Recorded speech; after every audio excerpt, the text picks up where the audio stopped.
పెద్దలరా మిత్రులరా అందరికీ నమస్తే. నేను గరిడేపల్లి సత్యనారాయణ. ముఖ్యంగా బీసీ రాజ్యాధికారం వస్తే లేకపోతే బహుజన రాజ్యాధికారం వస్తే ఏం జరుగుతుంది అనేది పెద్ద ప్రశ్నార్థకంగా మనకు అనిపిస్తూ ఉంది. సో నేను ఇక్కడ కొన్ని చెప్పదలుచుకున్నాను. ఇది మెయిన్ స్ట్రీమ్లో ఉంటుంది. 1 తినడానికి తిండి, 2 ఉండడానికి ఇల్లు, 3 కట్టుకోవడానికి బట్ట, 4 విద్య, 5 వైద్యం, 6 ఉపాధి, 7 సామాజిక న్యాయం, 8 రిజర్వేషన్లు. ఎవరి జనాభా ఎంతో వారి జనాభా ప్రకారం జనాభా దామాషా ప్రకారం ఎవరంత ఉంటే అంత వాటా అనేది రిజర్వేషన్లు సక్రమంగా అమలు జరుగుతాయి. రాజ్యాధికారానికి అంటే ఎమ్మెల్యే ఎంపీ పదవులకి సాధ్యంగా అన్నటువంటి వాళ్ళు ఇతర దీనికి వెళ్తారు. సో మహిళలకు సంబంధించినటువంటిది కూడా ఇందులో ఇంక్లూడ్ అవుతుంటుంది. సామాజిక న్యాయానికి వచ్చినప్పుడు, రిజర్వేషన్లకు సంబంధించినప్పుడు ఆ విధంగా ఈ దేశ సంపదకు సంబంధించి బీసీ రాజ్యాధికారం, బహుజన రాజ్యాధికారం వస్తే జరుగుతుంది. సో బీసీ రాజ్యాధికారం వస్తే ఏం జరుగుతుంది అనే దానికి వచ్చినప్పుడు ప్రధానంగా తినడానికి తిండి, అందరికీ దేశ ప్రజలకందరికీ, రాష్ట్ర ప్రజలందరికీ తినడానికి తిండి ఉండాలి. అందుకు సంబంధించినటువంటి ఏర్పాట్లు చేస్తారు బీసీ రాజ్యాధికారం వస్తే. రెండోది ఉండడానికి ఇల్లు, ప్రతి ఒక్కళ్ళకి ఉండడానికి ఇల్లు. ఆ విధంగా ముందుకు పోతాడు. కట్టుకోవడానికి బట్టలు ఉండే విధంగా ఏర్పాటు, అంటే అలాంటి ఆర్థిక స్తోమతను కల్పించే విధంగా ఈ దేశ సంపద పంపిణీ కోసం కృషి చేస్తాం. అదేవిధంగా విద్యా రంగానికి సంబంధించి వాళ్ళు ఎంత చదువుకుంటే అంత, అమెరికా స్టైల్లో అసలు అంత చదువుకుంటే అంత అవకాశాలు కల్పించే ప్రయత్నం అయితే చేస్తాం. దాంతో పాటుగా వైద్యానికి సంబంధించి రోగము, రోస్టో నొప్పి వచ్చినప్పుడు వాళ్ళు అంటే ఆరోగ్యశ్రీ అన్ని జబ్బులు కవర్ కావట్లేదు. సో అన్ని జబ్బులు కవర్ అయ్యేలాగా అలాంటి ప్రభుత్వ ఆరోగ్యశ్రీని కంటిన్యూ చేస్తేనే ప్రభుత్వ వైద్య రంగాన్ని బలోపేతం చేసి బ్రిటన్ తరహా, ఇంగ్లాండ్ మోడల్లో గ్రామీణ ప్రాంతాల్లోనే డాక్టర్స్ని పెట్టే స్థాయికి మండల కేంద్రాల్లోనే ఏమైనా ప్రాబ్లం వస్తే వాళ్ళు 100కి 80% జబ్బులు మండల లెవెల్లోనే పరిష్కారం అవుతాయి. అక్కడ క్వాలిఫైడ్ డాక్టర్స్ 24 గంటలు ఆసుపత్రి సౌకర్యాలు కల్పిస్తాం, సరిపడా మెడిసిన్ అందుబాటులో చేస్తాం. ఇక ఆరోది ఉద్యోగ ఉపాధి రంగాలకు సంబంధించి వచ్చినప్పుడు వాళ్ళు ప్రభుత్వ రంగంలో ఉన్నటువంటి జాబ్స్ అని రిక్రూట్మెంట్ చేయడం ఒక భాగం అయితే, రెండోది స్వయోపాధికి సంబంధించి రుణ సౌకర్యాలు కల్పించడం, ఆ విధంగా వాళ్ళ కాళ్ళ మీద నిలబడేలాగా కొత్త పరిశ్రమలకి ఇన్వైట్ చేసి ఎంచడం, కుటీర పరిశ్రమల్ని విస్తరింపజేసే ప్రయత్నం చేయడం, ఆ విధంగా వరల్డ్లో ఏ మోడల్ బాగుందో దాన్ని తీసుకొచ్చి ఈ దేశంలో అమలు చేసే ప్రయత్నాలు చేస్తాం. ఈ సామాజిక న్యాయానికి సంబంధించి వచ్చినప్పుడు ఈ సామాజిక న్యాయం అని అంటా ఉన్నారు. అంటే బీసీలో అధికారంలోకి వస్తే వీళ్ళకి ఎజెండా అయిందని అంటున్నారు కాబట్టి నేను ధైర్యం చేస్తాను.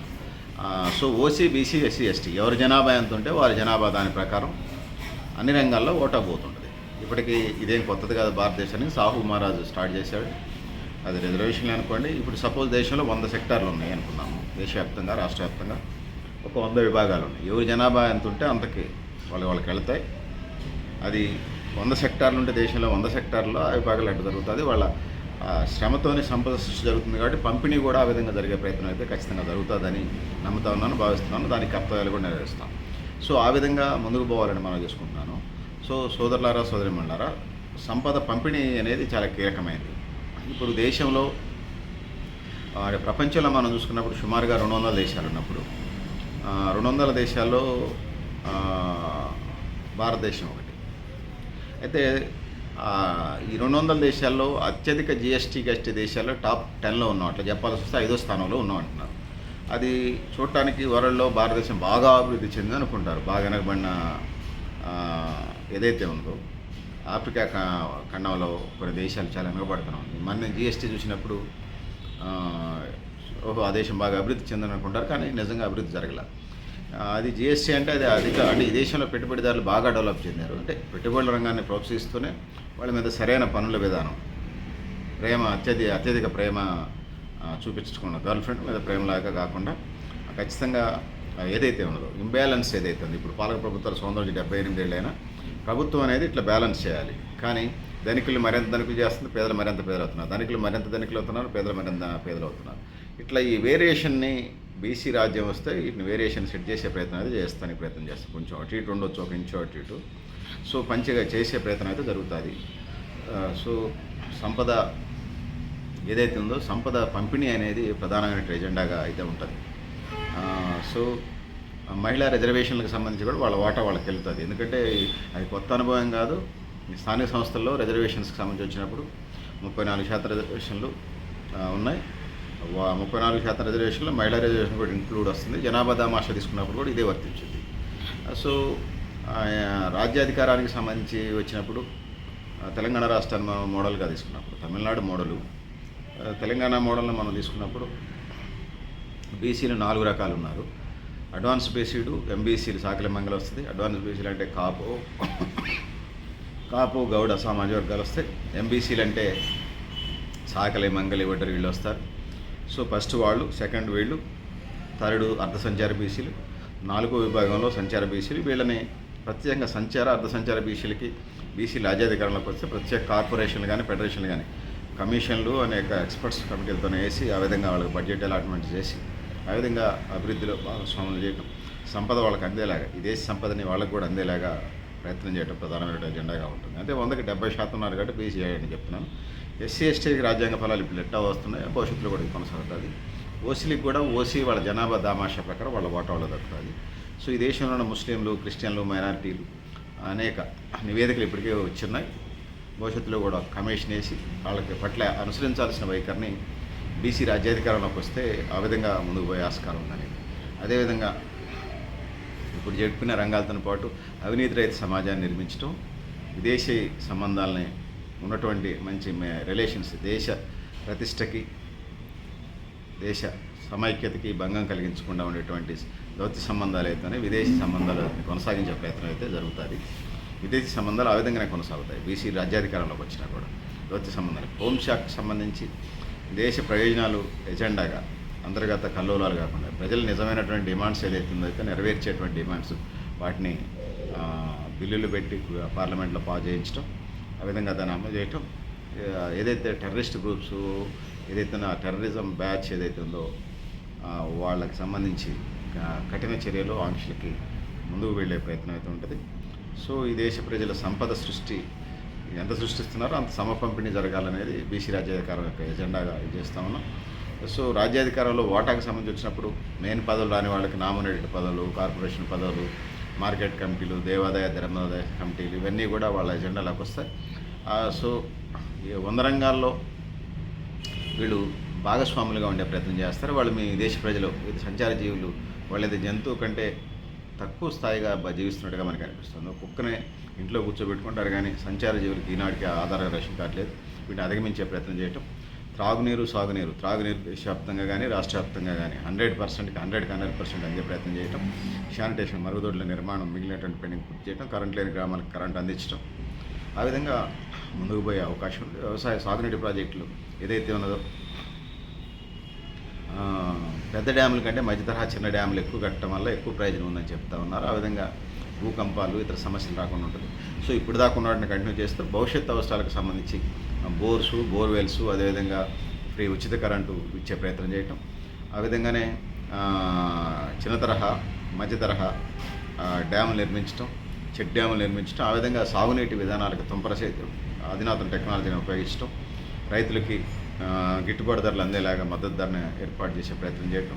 కోల్డ్ స్టోరేజ్లు, కూరగాయల కోల్డ్ స్టోరేజ్లు కూడా పెట్టి ఆ విధంగా వినియోగదారుల ఆ విధంగా ఒకవైపు రైతుకి, ఇటువైపు ప్రజలకి, వినియోగదారులైన ప్రజలకు ఉపయోగం జరిగేలాగా ప్రణాళిక సిద్ధం చేసి వాటిని అమలు చేయటం. బ్లాక్ మార్కెటింగ్ని అరికట్టడం. సో వివాహ వయస్సు ఏదైతే ఉందో అది 21గా, అంటే 25 అని అంటున్నారు. 21 అనేది కరెక్ట్, ఎందుకంటే చాలా కేస్ స్టడీ చూసినప్పుడు చైల్డ్ రైట్స్ పాయింట్స్ నుంచి రకరకాల సంస్థలు ఈ దేశ ప్రజల కోసం.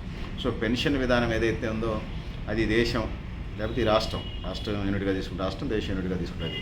ప్రజలందరూ డెవలప్ అయ్యేదాకా పెన్షన్ విధానం అయితే కొనసాగుతుంది అనేది చెప్పక తప్పదు. ఎందుకంటే వాళ్ళు పేదరికంలో ఉండే ప్రయత్న సిద్ధాంతాలు ఒక్కటే పెడితే వాళ్ళు చాలా కర్ణకఠోరం నుండి పేదరికంలోకి వెళ్ళిపోయి ఆకలి చావు వైపుకి వెళ్తే, ఆత్మహత్యల వైపు వెళ్తాయి. అందుకోసం వాళ్ళని ఒక స్టేజ్కి వచ్చేదాకా తీసి అప్పుడు దాకా పెన్షన్ విధానం అయితే కొనసాగుతుంది.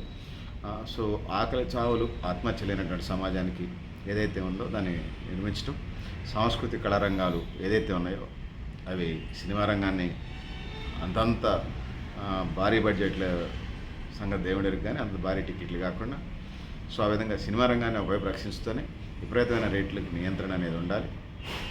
టీవీ సీరియల్ ఇవన్నీ మీడియా వచ్చింది కాబట్టి టీవీ సీరియల్స్ వాటిని ఇంట్రెస్ట్ ఉన్న టీవీ చూస్తుంటారు. న్యూస్ ఛానల్స్కి ఏ దేశంలో మోడల్స్ ఏది బాగున్నదో న్యూస్ ఛానల్స్ కానీ, న్యూస్ టీవీలు కానీ, లేకపోతే మీడియా రంగం ఏదైతుందో ప్రింట్, ఎలక్ట్రానిక్, డిజిటల్ మీడియాలు, లేకపోతే సోషల్ మీడియాలు అన్నిటికి సంబంధించి ఏ దేశం మోడల్లో అయితే బాగుందో ప్రపంచంలో ఆ మోడల్ని ఇక్కడ తీసుకొచ్చే ప్రయత్నం చేయటం. ఈ దేశ అవసరాలకు సంబంధించి తగిన గైడ్లైన్స్తోని దానికి నియమ నిబంధనలు తయారు చేసిన విధంగా ముందు పోయే పరిస్థితి. రెవెన్యూ విధానానికి సంబంధించి ఖచ్చితంగా చేసే ప్రయత్నం అయితే చేయటం, వ్యవసాయ రంగ భూముల పట్టాలకు సంబంధించి పారదర్శకంగా ముందుకెళ్లే ప్రయత్నం చేయటం, ఆ విధంగా వెళ్ళటం, పిల్లలకి నిర్బంధ విద్యాలయంలో కానీ ప్రాథమిక విద్యకు వెళ్ళేటువంటి సౌకర్యాల కుటుంబాలు కల్పించడం. కొన్ని రాష్ట్ర ప్రభుత్వాలు పిల్లల్ని బడికి వచ్చే దగ్గర 15,000 వేస్తున్నాయి, 20,000 వేస్తున్నాయి. ఆ విధంగా వాళ్ళ కుటుంబాలకు ఆర్థిక చేయూతనిచ్చే ప్రయత్నం చేసాం, వాళ్ళ కాళ్ళ మీద నిలబడేలా చేయటం. ఎడ్యుకేషన్ రంగాన్ని, విద్యారంగాన్ని 100% నిర్బంధం వల్లనే కానీ ఆ విధంగా చదువుకున్న వైపు బాటలు వేసే ప్రయత్నం జరుగుతుంది. ఉన్నత విద్యాభ్యాసాన్ని ఉన్నత విద్యావంతులను తయారు చేయడం, దేశంగా పరిశోధన రంగాన్ని మరింత స్ట్రెంథన్ చేయడం, ఆ విధంగా ముందుకు పోయే పరిస్థితి ప్రయత్నం చేద్దాం. సో ఆ విధంగా ముందుకు పోదాం సోదరులారా, సోదరిమణులారా. దేశంలో 100 సెక్టార్లు ఉంటాయి, 100 తక్కువగా నుండి లేకపోతే 100+ నుండి సుమారుగా. వీళ్ళన్నిట్లలో ఈ దేశ ప్రజలు ఓసీ, బీసీ, ఎస్సీ, ఎస్టీ మైనారిటీలకు సంబంధించి అందరికీ జనాభా దామాషా ప్రకారం భాగస్వామ్యం కలిగే విధంగా చేయటం, ఆ విధంగా ప్రయత్నం చేయడం అని తెలియజేస్తున్నాను. ఒకవేళ బీసీ రాజ్యాధికారానికి వస్తే ఏం జరుగుతుందంటే ఇదని తెలియజేస్తూ, మిత్రులారా మీరు కూడా మీ అభిప్రాయాన్ని కామెంట్ బాక్స్లో తెలియజేస్తూ, నేను గరిడేపల్లి సత్యనారాయణ, న్యూ లక్ష్య ఆర్గనైజేషన్. సో బీసీల రాజ్యాధికారానికి వస్తే నేను బ్రీఫ్గా మళ్ళీ ఒకసారి పాయింట్స్ చెప్తాను. 1 తినడానికి తిండి, 2 ఉండడానికి ఇల్లు, 3 కట్టుకోవడానికి బట్ట, 4 విద్య, 5 వైద్యం, 6 ఉపాధి, 7 సామాజిక న్యాయం. అంటే 6 ఉపాధిలో ఉద్యోగం ఉపాధి ఉంటుంది, 7 సామాజిక న్యాయం, 8 సాధికారిత. సో ఇది ప్రధానమైనటువంటి బీసీ ఎజెండా. బీసీ రాజ్యాధికారంలో వస్తే చేసేదని తెలియజేసుకుంటూ, సో మా క్యాపిటలిస్ట్ మీద మోజు లేదు, సోషలిజం మీద ఇంట్రెస్ట్ లేదు.